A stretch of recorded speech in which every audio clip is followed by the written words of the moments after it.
जंग जो लड़ाई छेड़ी हुई है वो एक बहुत बड़ी लड़ाई है।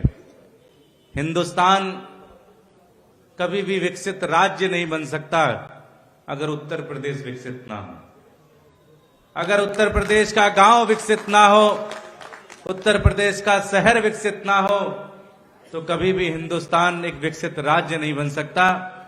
दुर्भाग्य की बात यह रही है कि उत्तर प्रदेश में जो अभी की सरकार है उस सरकार का कोई मकसद नहीं है कि जनता की भलाई हो।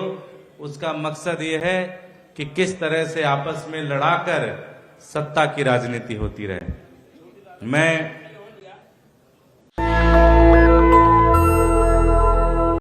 एक बार जोरदार नारा लगाएंगे, भारत माता की इंकलाब, वंदे। आप सभी साथियों का बहुत बहुत आभार। मंच पर उपस्थित हम सबके चहेते नेता और इस पूरे देश में अपोजिशन की आवाज सरकार से हर जगह जनता की बात, जनता के मुद्दों पर अपनी बात रखने वाले संजय भैया, सौरभ भारद्वाज जी, संजीव भाई, कुलदीप जी, आदिल जी, हमारे हाजी यूनुस साहब, अनिल झा साहब, हमारे कई भाषाओं के विद्वान। मैं रास्ते में चल रहा था तो मुझे लगा कि किसी तमिलनाडु का व्यक्ति भी इस पदयात्रा में शामिल हुआ है। हमारे सुरेंद्र चौधरी जी। मैं अभी अनिल झा जी पे थोड़ा और लंबा जाना चाह रहा था लेकिन इन्होंने तुरंत गोकुलपुरी की तरफ मेरा रास्ता मोड़ दिया। हमारे अजीज दिलीप पांडे जी और बहुत सारे साथी यहां पर उपस्थित हैं। आज इस पदयात्रा का आखिरी दिन है और हम सब लोग दिल्ली से चलकर संजय भैया के इस प्रयास में सहयोगी की भूमिका में आए हैं। हम सारे लोग संजय भैया ने जंग जो लड़ाई छेड़ी हुई है वो एक बहुत बड़ी लड़ाई है।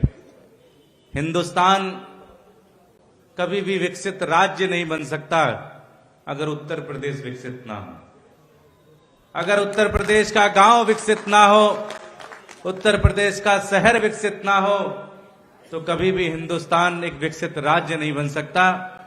दुर्भाग्य की बात यह रही है कि उत्तर प्रदेश में जो अभी की सरकार है उस सरकार का कोई मकसद नहीं है कि जनता की भलाई हो। उसका मकसद यह है कि किस तरह से आपस में लड़ाकर सत्ता की राजनीति होती रहे। मैं संत कबीर नगर जिले से, उत्तर प्रदेश के संत कबीर नगर जिले से आता हूं। एक छोटे से गांव का रहने वाला हूं। मैंने देखा है कि एक उत्तर प्रदेश का जो लड़का होता है या लड़की होती है उसके सामने कितना बड़ा संघर्ष है। अगर वो एक गांव में पैदा हो तो शिक्षा के लिए संघर्ष करना पड़ता है। 5-5 किलोमीटर, 7-7 किलोमीटर उसको पैदल जाना पड़ता है एक अपनी छोटी सी स्कूल में पढ़ाई करने के लिए। ये वही स्थिति तब थी और वही स्थिति आज भी है। कोई खास बहुत ज्यादा बदलाव नहीं है। तो संजय भैया ने एक बड़ी लड़ाई की शुरुआत की है। आप सबसे मेरी विनती यही है कि ये बड़ी लड़ाई है और गांधी जी कहा करते थे, कई बार ऐसा लगता है कि सामने का जो राक्षस है वो इतना ज्यादा मजबूत है कि उसे हराया नहीं जा सकता, लेकिन अंत में जीत जो है वो सच्चाई की होती है।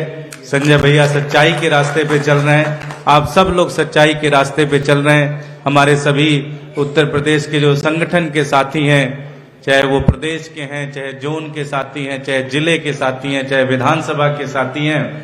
मैं आज पूरे रास्ते में संजय भैया चल रहा था, मैं देख रहा था कि कोई पोल, कोई दीवार नहीं बची है जहां पर आम आदमी पार्टी के साथियों ने अपना पार्टी का प्रचार ना लगाया हो। ये बहुत बड़ी बात है।